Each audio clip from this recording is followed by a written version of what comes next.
बड़ी और आपका आज स्वागत है। लास्ट तक जहाँ पर हम लोगों ने महाभारत देखा था वहाँ पे विदुर जी को काफी बुरा लगा था, क्योंकि जिस तरीके से धृतराष्ट्र ने उनसे बात की थी और वो चले गए थे वहाँ से चले गए थे। अभी आगे देखते हैं कि क्या होता है, तो चलिए देख लेते हैं ये वीडियो।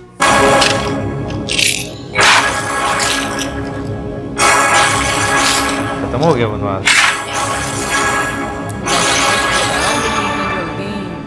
13 दिन 13 साल के बराबर। मे बी, लेकिन किसी ने बोला नहीं।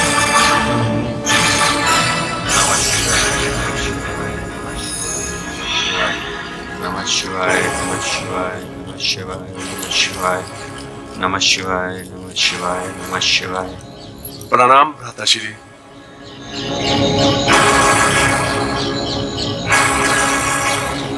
चलिए भ्राताश्री। कहाँ चलो प्रियनुज? हस्तिनापुर पर आक्रमण करने। हाँ भ्राताश्री। क्या? मुझसे पांचाली के खुले केश नहीं देखे जाते भ्राताश्री।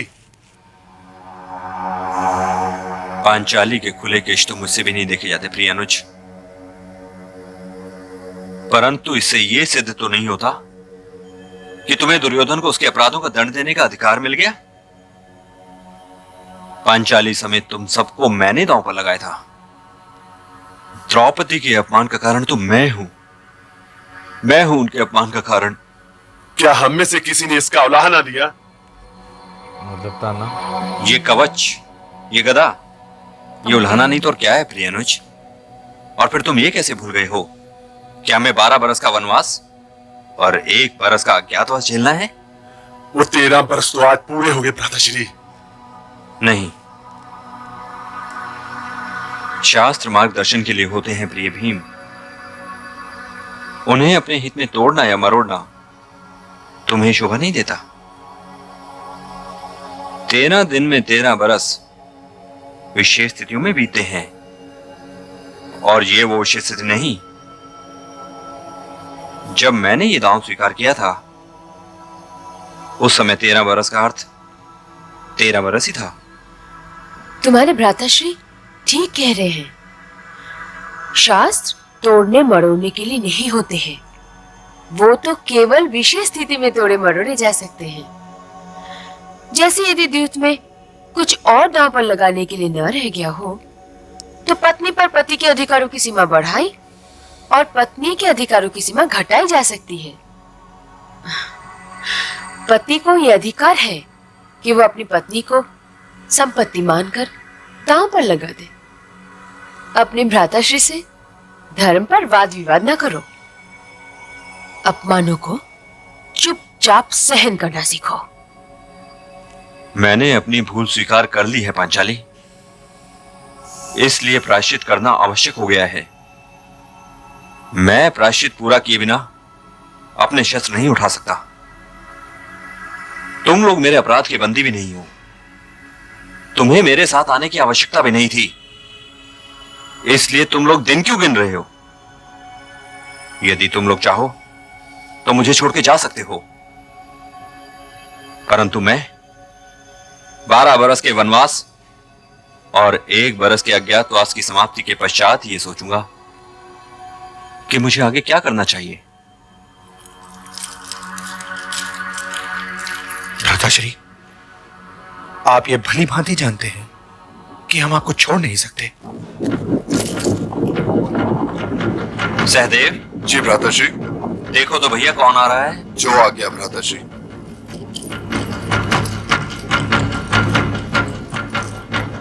भ्राताश्री, ये तो सैकड़ों रथों के आने की गड़गड़ाहट है। कदाचित हमारे वनवास से दुर्योधन का जी नहीं भरा। आप हमें अपने बचाव के लिए शस्त्र उठाने की तो आज्ञा देंगे ना भ्राताश्री? तुम मामा श्री शकुनी को नहीं जानते प्रिय अर्जुन। उन्हें क्या पड़ी हम पर आक्रमण करने की? वो तो 13वें बरस के अज्ञातवास पर आंखें लगाए बैठे होंगे कि वो हमें खोज निकालें और हमें एक बार फिर 12 बरस का वनवास और 13वें बरस का अज्ञातवास मिल जाए। वो अनुज दुर्योधन को कभी जोखिम में नहीं पड़ने देंगे। और यदि यह सेना किसी आक्रमण के लिए आई होती तो उसके रथ क्यों थम गए होते? यह अवश्य किसी मित्र की सेना है। क्या अब भी हमारा कोई मित्र बाकी है भ्राताश्री? तो फिर और कौन इतनी बड़ी सेना लेकर आ सकता है बड़े भैया? सेनाएं मित्र या शत्रु नहीं होती प्रिय नकुल। मित्र या शत्रु तो होता है सेनापति।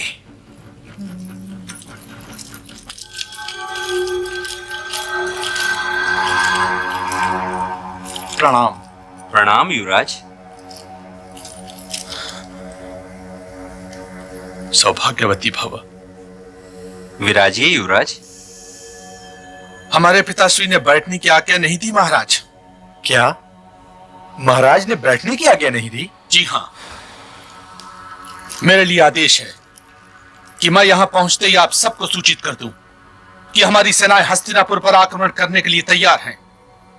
यह युद्ध आपके ध्वज के नीचे होगा और एक विशेष आदेश यह भी है कि मैं विजय के पश्चात ही अपना कवच और अपने शस्त्र उतारूं। यदि हम युद्ध चाहते युवराज, तो हम पांचों भाई हस्तिनापुर की सेना के लिए बहुत थे, परंतु मैं भरसक युद्ध चाहता नहीं। युद्ध चाहते नहीं? क्या यह वाक्य महाराज भरत के उत्तराधिकारी चक्रवर्ती महाराज पांडु के ज्येष्ठ पुत्र सम्राट युधिष्ठिर के हैं? युद्ध चाहते नहीं, परंतु युद्ध मैं चाहता हूं राजन, मैं चाहता हूं। क्योंकि आप भले ये भूल गए हो कि उस द्यूत क्रीड़ा भवन में जिस देवी का अपमान हुआ था वो कौन है, परंतु मैं नहीं भूल सकता, मैं ये कदापि नहीं भूल सकता कि वो देवी कौन है। वो मेरी बहन है राजन, मेरी बहन है। अब आज्ञा दीजिए। आपका क्रोध निराधार नहीं है युवराज, इसलिए मैं आपको रोक नहीं सकता। यदि पांचाली ये समझती हो कि उनका मान या अपमान हमारे मान या अपमान से अलग है, और पांचाली यदि ये चाहती हो कि उनके इस व्यक्तिगत अपमान का प्रतिशोध आपका दायित्व है, तो आप अवश्य हस्तिनापुर पर आक्रमण कीजिए।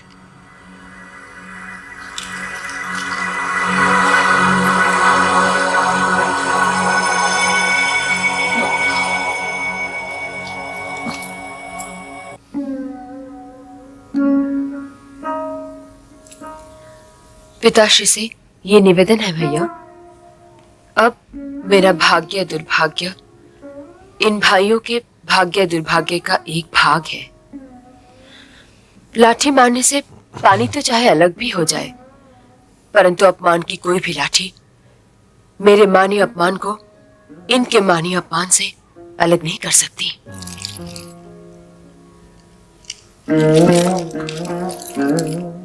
आप काम पे ले लौट जाइए। क्या आप अपनी रणभूमि से भाग सकते भ्राताश्री?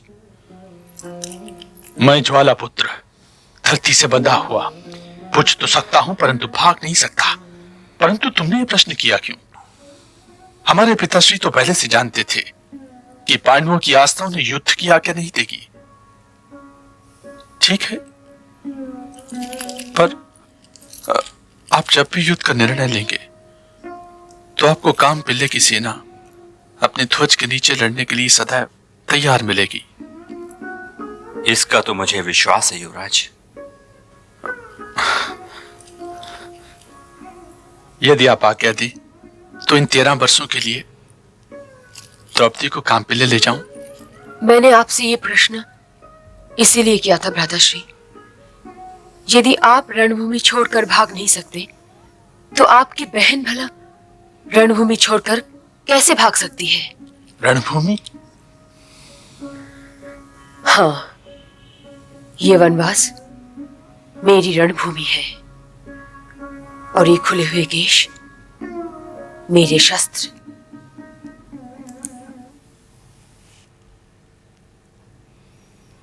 विदुर मिलने आए हैं ना?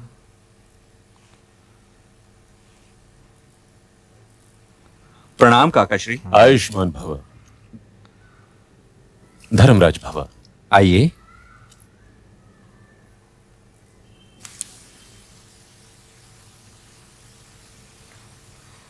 बस तुम ही लोगों का ध्यान लगा रहा।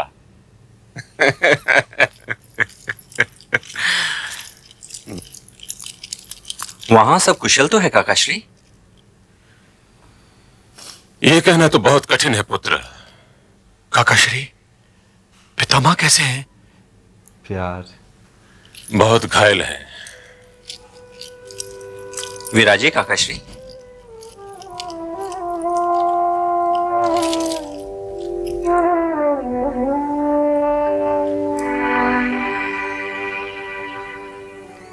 तुम तो पांडु परिवार की रीढ़ की हड्डी हो पुत्री।